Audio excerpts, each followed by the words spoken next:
Bom dia, quarta-feira, 7 de fevereiro. Título da lição: Derrame sua indignação.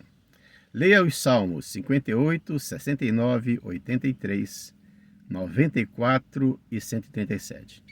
Que sentimentos esses textos transmitem e quem é o agente de juízo nesses salmos?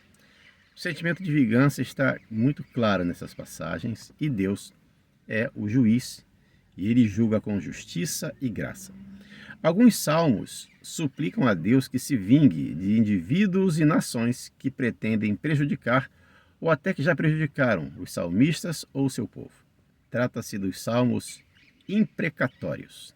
Esses salmos podem soar desconcertantes devido à sua linguagem dura e aparente discordância com o princípio bíblico de amar os inimigos. No entanto, a indignação do salmista diante da opressão, ela é muito grande. Só que nós já tratamos desse tema na primeira lição desse trimestre, no dia 2 de janeiro, numa terça-feira. Mas nós vamos repetir aqui algumas considerações importantes que foram abordadas naquela ocasião. Primeiro, a expressão de ameaça desses salmos pode ser entendida mais como profética do que como imperativa. O salmista, ele prevê o castigo. Este não sobrevém em resposta à sua petição. Segundo, o caráter concreto do pensamento hebraico tendia a associar ao pecado com o pecador. Pecado e pecador não eram separados, e sim companheiros inseparáveis. Portanto, destruir o pecado equivalia à destruição do pecador. Terceiro, os hebreus acreditavam que um ataque dos pagãos dirigido contra eles era um pecado direcionado contra Deus. E posto que o salmista escrevia sob inspiração divina, tinha o direito não só de censurar o pecado, mas também de pronunciar uma sentença contra o pecador.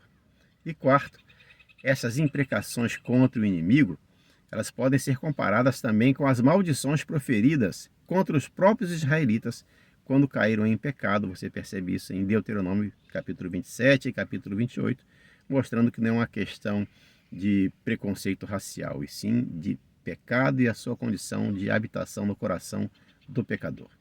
É importante destacar que em nenhum lugar dos textos lidos, o salmista sugeriu ser ele mesmo o agente da vingança. Em vez disso, deixou a retribuição nas mãos de Deus. Os salmos evocam as maldições da aliança divina, como citamos em Deuteronômio capítulo 27, e imploram a Deus que ele haja conforme havia prometido. Uma última citação, Mensagens Escolhidas, volume 1, página 24, diz: a Bíblia foi escrita por homens inspirados, mas não é a maneira de pensar e exprimir-se de Deus. Esta é da humanidade. Deus, como escritor, não se acha representado. Os homens dirão muitas vezes que tal expressão não é própria de Deus.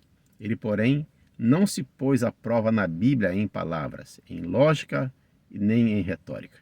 Os escritores da Bíblia foram instrumentos de Deus, mas não a sua pena. Tenha um ótimo dia, fique na paz de Jesus.